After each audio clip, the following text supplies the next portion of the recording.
Okay, so let's get right into it. You walk down any vitamin aisle and it's just everywhere, right? Bottle after bottle of biotin, all promising you amazing hair, perfect skin, and nails that just don't break. It's got to be one of the most popular supplements out there. But what's the real story? And maybe more importantly, can you actually take too much? I mean, that's the big question, isn't it?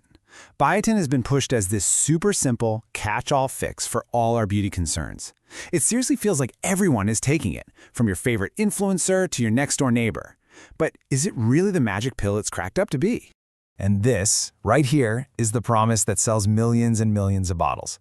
The whole idea that you can just pop a pill and see this big, visible change in how you look, well, that's incredibly tempting. This one claim is pretty much the entire foundation of biotin's massive popularity. So, to figure out if these claims actually hold any water, we've got to get back to basics and understand what biotin really is. You know, it wasn't always called biotin, fun fact. It used to be known as vitamin H. But today, we know it as vitamin B7. So what does it actually do in your body? Well, its main job has nothing to do with beauty. It's all about your metabolism. Think of it like a little helper for your body's enzymes. It helps them break down all the food you eat, the fats, the carbs, the proteins, and turn it all into fuel. It's a really fundamental part of your body's whole energy assembly line. All right, so if its day job is making energy, where did this whole hair and nails thing even come from? This is where things get interesting. This is where we see a real clash between what the science says and what tons of people swear they've experienced. And this slide really hits the nail on the head. So on one side, yeah, there are a few small studies that suggest biotin can help. For instance, there was one in 2017 that saw better hair and nail growth. But here's the kicker. It was in a group of just 18 people. On the other side, you've got most experts saying the evidence just isn't there for the average person. The key thing to remember is that the benefits really only seem to show up if you have a genuine diagnosed deficiency, which, by the way, is super rare. And this quote from a dermatologist, Dr. Anthony Rossi, really sums up what the experts are thinking. He puts it pretty bluntly. For the average person who already has normal biotin levels, taking extra probably isn't going to do a thing for your hair. But then there's this, the other side of the coin, and it's a big reason why this belief just won't go away. Dr. Reed McClellan points out that, yeah, some people do feel like it works for them. Those personal stories are super powerful, and they're why these supplements just fly off the shelves. So even if the hard science is a little shaky, the anecdotal evidence feels very, very real to some folks. So, if the benefits are up for debate, what about the risks? It's easy to think, come on, it's just a vitamin, what's the worst that can happen? Well, this is where we really need to pay attention, because when it comes to biotin, more is definitely not always better. First, let's just get our bearings.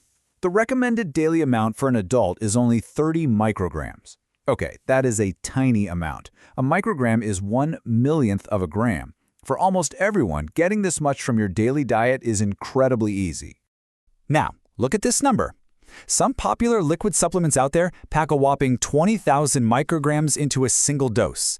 To put that in perspective, that's more than 660 times what your body actually needs for an entire day.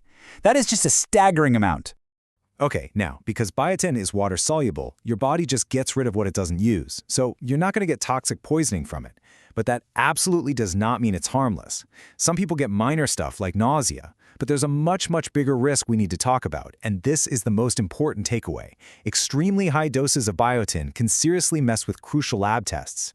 It can give you false readings on your thyroid function and on something called troponin, which doctors use to see if you're having a heart attack. That is a huge deal. So, if the supplements are pretty much overkill and carry some really surprising risks, what's the alternative? Well, the good news is it's simple, it's safe, and I bet it's already in your kitchen right now. And I mean, just look at how easy it is to get that 30 micrograms.